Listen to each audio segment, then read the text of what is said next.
Chaos2Cured podcast is here to explain our perspective of the human experience. We hope it leads to questions, learning, wisdom, and knowledge. Welcome to Chaos2Cured. You are here with Jeffrey Freed and Kirk Patrick Miller. You can check our bios out and how to contact us in the show notes. Today, there's so many different issues hitting people right now we'll do a show on anxiety, we'll do a show on a lot of them. But one thing for sure that I've seen is just, I know this is an issue for parents dealing with people, but it's also an issue that you see all over online, in stores, at work, people kind of losing their cool. The inability, we did a show on calm. This is a little different. I do know that a lot of individuals that I work with, the parents oftentimes ask me, why did so-and-so lose their temper? Why did they explode here? And it's something that I know is very challenging. And I, even with both of my nieces and us knowing what to do, there's no way we can perfectly, help somebody and stay calm. No one can do that all the time. But avoiding them. So tips and tricks. Jeffrey, how big of an issue is this? Especially when we talk about school and in families, in just social situations where someone on the neurotypical, or they're not neurotypical, someone that's diagnosed and in that realm loses it. So I'll give some of my examples later of what I did. But just from a contextual standpoint, jump off of there. Okay. What I would say is all the people I've worked with between 1,500 and 2,000 people over the past almost 40 years. And they all fit into a category of visual, spatial, right-brained. A lot of them have diagnoses of autism, bipolar, and ADD. And they all have trouble with temper. The way I look at it is a little different than most people. I think that these people that I work with have intense senses. Again, I'll come back to that because it's the key. Intense senses means that the folks I work with have an exaggerated sense of smell, touch, taste, closed sensitivity to sounds, unusual sensitivity to people's emotions, and exaggerated sensitivities. For example, when they're sad, they can be really sad. When they're happy, they can be manic. And I'm not talking about bipolar people. I'm just talking about a whole bunch of people who are living on the edge in terms of their temper. They have strong anxiety issues. And I mean, anybody on the spectrum, the most prevalent symptom to me is the anxiety. And plenty of people with ADD are living on the edge too. They're hyped up. They're in protective mode. They're reacting, and they don't have the ability to sequentially think about what they're about to do might cause in terms of a problem for themselves and others. They literally live in the moment. Now, we all have tendencies to do that, but people on the spectrum or near on the spectrum have intense sensitivities. So when they get angry, they get really angry, and they'll probably feel bad about it later. But they're living. The people that I know that I work with are living on the edge. They're always, in defense mode. They're worrying about, loud noises or someone attacking them. They don't sleep well because they're anticipating all kinds of disaster scenarios. So when you take someone who's that wound up and you insult them, or they perceive that you insulted them, they'll react more strongly than will neurotypical people do. We have so many more people like this now This used to be, we always had folks that were more emotionally unstable or fragile and reacted, but now we have so many, and that's because our culture, our society is producing people who are more reactive. There is so much to pay attention to. There's so many things out there to make a choice, to make, decisions about, that most people, not even some people at this point, I'd say most people, except of course real neurotypical people who don't fit this profile, most people are on edge, waiting for the next thing to hit them. And we are besieged by news, breaking news, constant talk about celebrities, the next best thing. So we're all on edge. And those of us who are more susceptible to this will react violently. I do believe, obviously can't prove it, but this is why we see so many more homicides and suicides and things that if people would only be logical about would not result in homicides or suicides. But that's my take on it. And I'll throw it back to you. I love it. Well, and I think we got a nice title for the podcast. I mean, living on the edge is a perfect way to describe how I felt all of the time. And I honestly still feel that way. They're, they medicated me with such, doctors that are listening, your patients and stuff like that. I don't need to get into milligrams, but heavy enough to knock out most large animals. And that didn't even touch me. The problem with some of those things too was they were a patch. They didn't actually address the issue. And when you feel like, every day you're on edge because of worries. So anxiety is, of course, a big issue. It's become bigger after COVID-19 because everybody has transitioned. Everything was thrown off. So everyone's adjusting. So anxiety definitely is a big factor there. But if you look at any of the things that you had mentioned before, all of those people that you've worked with, for me, I would feel a massive amount of pressure, anxiety build up, then failure might happen, or I'd be concerned about that, or it would happen because of having ADHD. So I wasn't very organized, constantly leave schoolwork, get the bottom of my backpack squished up. So I was always kind of in a place where I was more like nitroglycerin, a little tap and I'm going to explode. I was set for that. And I want people to understand and listen that does not mean I was more likely to be violent or like a homicidal maniac.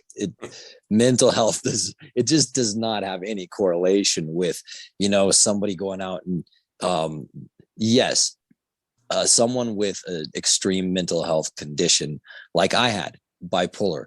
I would definitely say there were times that I was capable of great violence. It didn't make me more prone to do it. That still comes from environmental factors and so many other variables. No one can calculate it. We don't know why people do this. That's why we can't stop them. But, and I don't want mental health to be a scapegoat, but I do want people to understand that, these explosions of anger often come out, one, very aggressively, two, in a scary manner. So it typically terrifies the family members and the onlookers nearby. It's out of the ordinary. So if it happens in a social setting, everyone is on edge more so because they see people watching. We're too built like that. But all of these stressors all add together and they make the explosion worse. It's like, oh, I have this fire on the stove. Let's throw some oil on it. It's what happens, and it's no one's fault. It's kind of natural, I guess, reactions. And that's where I kind of want to go. I feel like everyone is reactionary. And we've kind of been forced into it. I also want to point out, a lot of the individuals, especially those on the spectrum, are kind of sought after for specifics, like you had mentioned. Those sensitivities, also come with great insights. So the prices that are, I paid for some of my things have come to me in blessings in other ways. And I know, like, say, engineering, you're looking for a computer programmer, somebody on the spectrum is spectacular. There's so many gifts. So I wanted to do just a slight segue, just to mention there's so many positives. So when we bring up stuff like anger, and how often this happens, and how often, like, I ruined a family vacation, or I ruined a trip, or we were driving back. And the key part is, at least one of the things I advise people to do, is understand each other. So talk with each other, understand your family. If you know that something is going to bother one of your family members or partner or loved one, doesn't matter, then don't put them through it, right? Like, a lot of, and again, discomfort, we can do a show kind of on that, which was discomfort to help with, cognitive behavioral therapy. But that's not the point. And I can give a great example. Because of having OCD, I like to typically travel from point A to point B the same way. I'm very pattern oriented. And a lot of times my dad, who is exactly the opposite, will take one direction. We're trying to go from one place to another, and he'll take a different route, or he'll get into a lane to take a different route. I will often then say, please don't go this way, go this way. And he's like, oh, well, it'll be fun to go different. And he'll do it. Now, that discomfort, when I was younger and I didn't know how to communicate, would cause this massive explosion where all of a sudden, my dad's just trying to be kind and show me a different route. So I can look at, beautiful trees or flowers, or see something that he thought I'd enjoy. I mean, it was done out of love. And to me, it was like, how could you do that to me? Right. So that disconnect, we're all going to have that one in relationships, where we just don't understand someone else. And that's okay. The key aspect is, if I had been able to communicate really clearly, like, this isn't something that I just want for my mind. It causes physical discomfort. I am in pain when someone takes a route that's different than the one I'm used to. It hurts. It'd be literally, I could equate it to the same thing as somebody like grabbing, your skin and twisting it. It feels like that. And it doesn't go away. So the whole time I'm on this side route, it's like anger building. And then what does that lead to? A massive explosion where, and by the way, this is really key for, what I've noticed, and it's helped me with individuals that I work with. The explosion, when it does happen, is often not even about that particular issue. And by the way, everything has been held back, because oftentimes I was trying everything. I was trying as hard as I possibly could to be successful and make people proud. So when I lost it, what happened was everything I'd been frustrated about for the last 6 years all came out. And so it seemed like I was bouncing off the wall, angry about all these different things, but really it was, I needed to vent. And a lot of times, letting people vent is actually a great way to calm them down. Let them shout. Here, let's go shout over here. Walk away from the crowd. Let them vent. Listen to them. People want to be listened to. What's your take on some of those statements? Yeah, I would say that so little is known. This is pathetic. So little is known how about 40% of the population processes the world. There's a sort of belief out there that we are all kind of alike. We're not all exactly alike, but pretty much humans, statements like humans crave social interaction. It's not true. Some do, some much less, some not at all. So there are these things out there that are, and it makes it easier for psychologists to do their job or teachers to teach a whole range of 35 kids, but it's an illusion. We are very different. The difference between a very, very visual, spatial Asperger's person and some more bean counter type who loves showing their steps, has very, very emotions that aren't too intense, very logical. I mean, they might as well be two different species. And by not acknowledging that, a lot of damage is being done.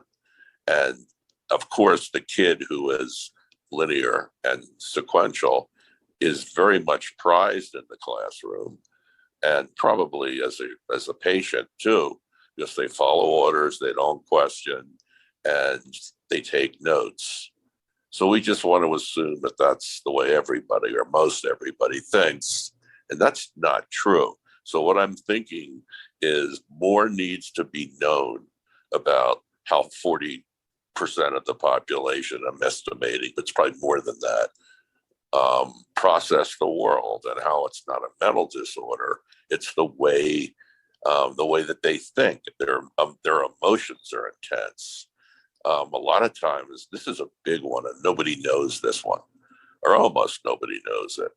A kid will be asked to dress up for church or something, and they have clothes sensitivity, and they literally, as you said before, they physically hurt when they put on starchy clothes or tight-fitting clothes or clothes that itch.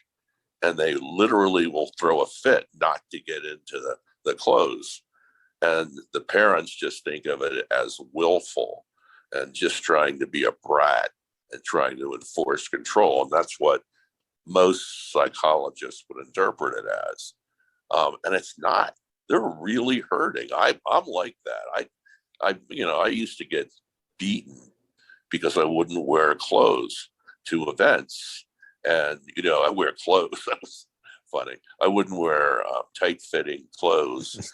And back in those days, we wore suits, and they killed me. They those killed are me. horrible. And I'd get rashes, and my father would just assume that I'm just being a troublemaker. And so I would explode. And there's little things like that totally affect this whole issue. And again, the main point that I want to make is that not many people know this. When I talk about clothes sensitivity, some of the hearing sensitivity, these are folks who pick up on force fields. They can really tell by a glance whether a person is doing well or is a little off or a lot off. And the linear sequential people don't really look for that. Or if they do, they can't notice it. Now, this stuff can be really valuable if you are a person who reads people real well and is so sensitive to patterns. You'd be a great psychologist if you could stand people, and if you could deal with their sensitivities. You would be a great shrink. Get through the school. Or be a great doctor, because you can see patterns. You can sort of sense what's going on with a person. You could be good at so many things, but most of these folks are ruined because they're convinced that they're broken. Because they read people real well, and they know that they're not liked. If someone is wondering what's wrong with these folks, they're going to know it. If you're a parent of a child like this, they can literally read your mind, tell your moods. I've heard that one so many times. So just in understanding some of these issues, getting them up front, presenting them will help a lot, because then parents or spouses of folks on the spectrum can realize that, hey, it's a sensitivity issue. They're not just being difficult, trying to ruin my day. And that changes the way they interact with these folks. And it's much more peaceful. Because if you react to an explosive person with explosive anger back, all kinds of bad things can happen. So you don't want to go there. You want to understand where it's really coming from. If a little boy is acting, like crying and whining and not wanting to go to his classroom, it may be something as simple as something smells in the classroom, or there's some kind of texture issue with some things they have to touch. So verbalizing, getting them to tell you and write you and say how these things are affecting them can diffuse potentially desperate situations. And there's just very few people really get it. And it would help immensely if they did, Kirk. Oh, I absolutely agree. And the way you finished that, I often want to jump in and add something, and you just end up adding it anyway. One of the things that really I was very proud of one of my nieces. She struggles with anxiety, for sure. I mean, she's too young for us to know really anything else. But one of the things we've really tried to do is get her to verbalize, explain things. And she was nearby, and you and I were talking about this the other day, and it hits the subject well. So she was losing it with her sister. They were both on the couch. She's like, move, you're too close. And she does this a lot. You're singing too loud. You're talking too loud. Stop doing this. She, often, well, I'll just be honest. She's got absolute pitch, so she can hear the notes. So if somebody's singing and they're just even a slight bit out of tune, it just kills her. She's got sensitivities everywhere. One of the things that I've really been working on her is, again, trying to stay calm. And we did a podcast about that. But her reaction when her sister was close to her, and then her sister moved away and she had plenty of space. And she actually said, she's like, no, I feel like I'm enclosed and like there's this box. And she said, it's like squeezing me. And for somebody, around the age of, 10 to say something with that, visualization, number one, and number two, it was really well described. It's exactly what I wish I would have been able to explain to my parents before. Part of the reason I was not able to do that it wasn't with my parents, but it was definitely at school. If I did anything out of the ordinary, I was bad. If I wanted to do something, if I asked a question, I was trying to disrupt class. They assumed a lot of those things. And I have to be, upfront. My memory of those, I was also hyper reactionary. So when we talk about people that are hypersensitive, and one of the terms, you and I have used before, and we may as well coin it here, but like neurosensitivity, right? Those people that are like that, they're also hyper reactive. And, a lot of the, and you've mentioned this before. I think it's worth mentioning again, keeping people from blowing up. So have people communicate more often, earlier, reward them, be proud of them when they share. Like when she said that, the very first thing I said, thank you. I was like, that helps us all understand what you need. And so she just needed space. And the other thing is when she verbalized like that, we turned down the lights, we turned down the volume of the TV, and we just all kind of took a couple deep breaths. Instantaneous change. The whole dynamic changed because we understood what she wanted and she was able to verbalize it. We were also patient enough to listen. So a lot of that's unusual, Kirk. Virtually no one does that. The listening is key. And what you were saying, by, when you see a child acting up, when you mention that, it like was flashbacks to church for me. And also for a lot of times I would throw a massive, fit to get out of things, but it wasn't because I was trying to get out of the thing or the event. A lot of times there were unknowns and I didn't even know why I was upset. So there are moments when if your child can't verbalize why they are upset, that doesn't mean they aren't. It doesn't mean they're making something up. It means they can't find the words or they don't know. And you know what? If we went to an adult, or an adult came to a doctor and said, you know what, I'm having this, pain. And the doctor said, well, explain it. And they're like, I really can't. It's hard to, we would accept that. We wouldn't say that adult is lying. But when a child does that, our first assumption is, oh, they're manipulating us. They're trying to do something. Yep. So a lot of it falls to the parents and the teachers and the adults to listen to young ones. And also, trying to stop a temper tantrum or an explosion in the middle of it doesn't, you're not going to be that successful. The key is to kind of head it off before it starts.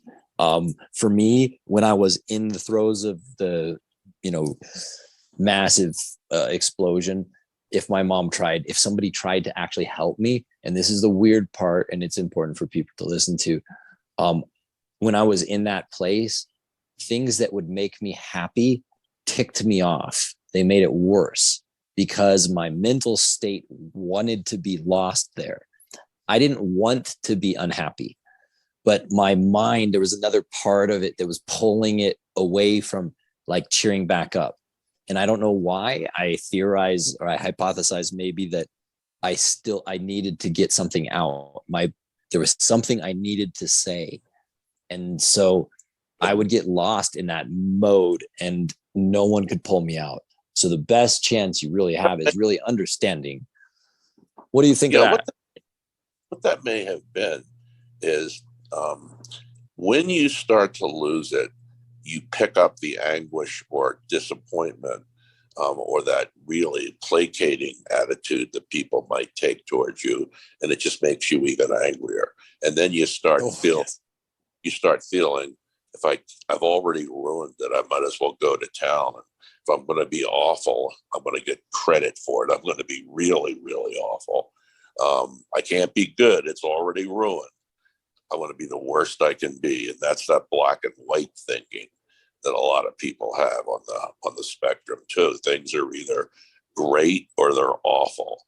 And when they're awful, they hit the panic button and just go right to extremes. I've already screwed it up. Might as well get my money's worth. And I bet you that was part of it too. I guess. Yes. Spot on. No, what you just described, they keep going. Phenomenally said. Well, thank you. I would also add something. Talking, there are plenty of people that could listen to this, and their take on the stuff that we're talking about is those two are just trying to make excuses and enable people. There's good behavior and there's bad behavior, and that's all there is to it. There are plenty of people that think that. Linear sequential people, or people who have always gotten along with the system works for them, so they just assume it works for everybody. And one of the problems with linear sequential neurotypical people is they don't see other people's issues well, because they're not gifted in spatial intelligence, which is the ability to get out of your own head, which can be the ability to get out of your own head and see things from other people's perspectives. So the world is quite black and white to folks like that. And they hear us talking about this and they say we're just enablers, enabling bad behavior. And that is not what we're saying. Absolutely. Well, in the whole world, in the word enable, and the idea behind what we're trying to say, I hold my nieces and honestly, I hold my clients to standards that's higher than most. So I expect compliance. I expect honorable behavior and the right choices. The key part is when you just only punish and you only see the negative instead of loving the child, and then seeing, as you've mentioned many times before, focusing on the effort. How hard did they work at that thing that they don't even want to go to anymore? So what's the reasoning behind it? We're not advocating, and I've had a parent ask this to me before, actually just a couple of weeks ago, and they said, well, they said, in real life, you're gonna, you can't make an excuse for losing your homework. And my thing is like, are you kidding me? It's going to be emailed to 600 different people. It's going to be there. The adult problems we see in like the workplace, they have oftentimes parents and teachers take a workplace setting and apply it to children in a school place setting. They are not the same. They are in some ways, but no, they're not at all. And they're neglecting some. I hear this too. They're neglecting some really important fact that somehow they overlook, and that is that children who've processed the world in a more visual, spatial, non-linguistic fashion, their brains are going to undergo much maturation.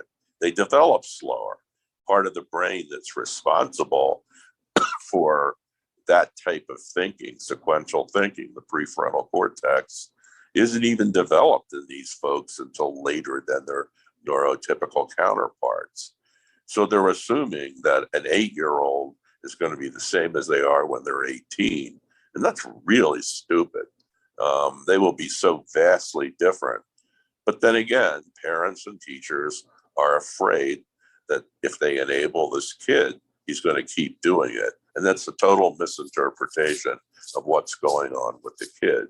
They're not trying to get out of work or get out of school they really, really are having severe issues with sensitivity, tactility, and all that stuff.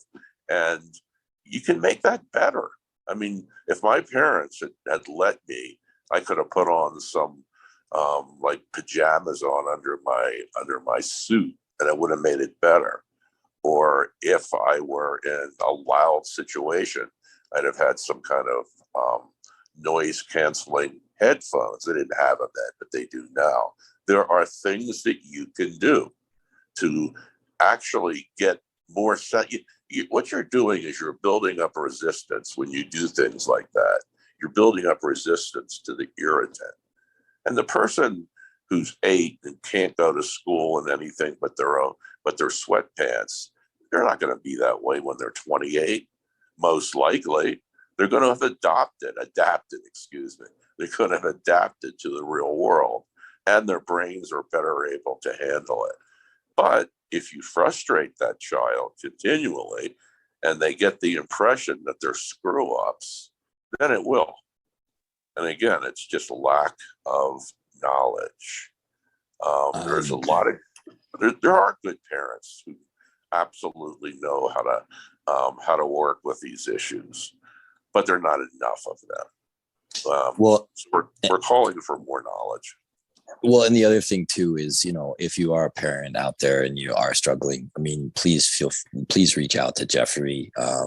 You can certainly reach out to myself, but he's the one who helped me. So, as far as that goes, I mean, I agree. I think that one thing, and I'm just going to state this now, so I look really smart in the future, but it's really kind of easy to see. We're seeing less and less and less people that are not hypersensitive. Almost everyone is becoming neurotypical. This whole world is becoming more like that. So if that's the way we're going, one, we want to be aware of this stuff. And the other thing too is what you just said, struck me in a couple of different ways. And I'm trying to circle back to my thought because I lose it quite often thanks to my ADHD. I'll find it in a minute. But in the meantime, I will say, what you said, now I remember, work with the tools you have. a lot of times what you stated with like noise proof earphones. When I went to like theater, often I'll suggest, bring earplugs. Some people are really sensitive. They play the music super loud. And you know what? If a kid's uncomfortable, they're going to ruin the movie for you and your family anyway. So bring some things. It's a tool. There's nothing wrong with it. And what really drives me a little bit bonkers is a lot of times the same people that are saying, I'm trying to make an excuse, don't want to utilize medication. And I'm trying to give them steps to avoid needing medication. I mean, some of this stuff can be done just with a hammer. You give them the right kind of medication. It doesn't necessarily mean it's the right one, but again, use the tools. There's nothing wrong with listening, helping out your child. And again, the whole key of what we're trying to do is state a lot of these individuals and how I felt. And Jeffrey, as you stated, how you felt. The world is overwhelming a lot of times. Not once did I ever want to try less than my very best. I always did. And I just wanted to feel loved. I just wanted to feel like I did something well. And a lot of times I wasn't always capable of doing that. It does not mean that if you are struggling now, you can't succeed later. And Jeffrey and I are proof of that. And I mean, Jeffrey, thank you for all you did for me. I've come light years from where I was at. So if you're listening, just understand there's always hope. Don't stop trying. Understand each other. Start figuring out triggers. That word is often misused in social media. We are talking about a trigger. In other words, something that happens that sets off a temper tantrum. And I don't like the word temper tantrum. It sets off an explosion or a reaction. And then the other, I guess, I'll add one more thing and I'll let you finish off, Jeffrey, but try to be less reactionary. We are so prone to, we hear something and we react, or we read something, we react, often before we even think it through. So just listen, think things through, figure out what the patterns are, adjust, make your life better for yourself, your family, your loved ones. And that's where I'll leave it. Jeffrey, why don't you finish off? Okay. Don't worry so much about enabling somebody. What you want to do is you want to realize that if your kid is acting, or if your spouse or friend is acting irrationally and over emotionally, too emo, then what you want to do is, it's not to create attention or to change the subject. It's an attempt to express themselves and to get it out there that I am not happy. Another really bad problem is TV shows, the media, particularly social media, sort of celebrates people losing their cool. It's kind of cool to tell people to screw themselves and to tell the culture to screw themselves because we're all angry. And get away from that. Cut that out. Stay away from situations like that. Start celebrating people who finish stuff, who show up, who try, and increase the probability that your child can do that. Use a lot of praise, try to understand what's going on, and don't be afraid to cover those weaknesses through their strengths, and to always, always praise their strengths. It's not spoiling them. What it is giving them an increased probability, because they feel better about themselves, to be successful. I'm done. Oh, and an increased probability of survival. One thing that Jeffrey did for me, so all the parents listening, it's really vital. There were a lot of times where people are way more fragile than they might seem, and no one would have ever guessed in a million years I was as fragile as I was. And building up that hope, building up those things, those positives, not seeing every failure. Because believe me, if somebody saw one failure, I guarantee that I saw 300. So for every one mistake somebody else saw me make, I felt I made 100 more, 1,000 more than that. And so And I'm going to add one. Yes. Putting pressure on someone who's already putting enormous pressure on themselves has one probable outcome: explosions. I'm also, in my heart of hearts, believe that this is one of the causes of teenage suicide, because these are so many times, these are children or whatever, who really are very, very depressed. Again, every emotion is more intense. They can't see their way out of it, and they feel alone in the world, like they're the rarest kind of creature in the universe. And none of that is true. Absolutely. And it's true. So by doing these things, you can actually, my life was saved because people took the right steps, and they took some chances on me, even at the worst of my time. So, be cautious, be kind, not cautious, love big, and then, discipline correctly. You can still have high standards and demand respect and do it in the right way. So Jeffrey, phenomenal job as always. Thank you so much for your time. I like, Living on the Edge will be the title. Please, if you have feedback, anyone out there, if you'd like us to do a specific show or you've dealt with something, just let us know and we'll hop on it. So have a great day. Be kind to somebody, be patient, listen, and love each other. Life's too short. Have a phenomenal day, everybody. And thank you so much for listening. Good. Thank you so much for listening to Chaos2Cured podcast. If you enjoyed the show, please share it with everyone you know. And definitely like, follow, and subscribe. Certainly leave a comment if you'd like. Let us know what you'd like us to talk about the next time. Also, in our show notes, there should be direct links where you can follow us on our social media, as well as reach out to us directly. Thanks again, and have a great day.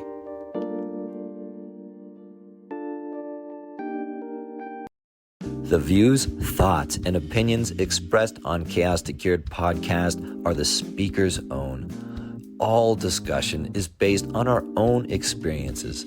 We do not and cannot guarantee the accuracy or completeness of any information. Chaos2Cured podcast cannot give medical or health advice. All discussion is based upon our personal experiences and meant for general and educational purposes. This podcast is not a substitute for professional help or for diagnostic purposes for yourself or another. Chaos2Cured podcast always encourages you to consult an appropriate professional.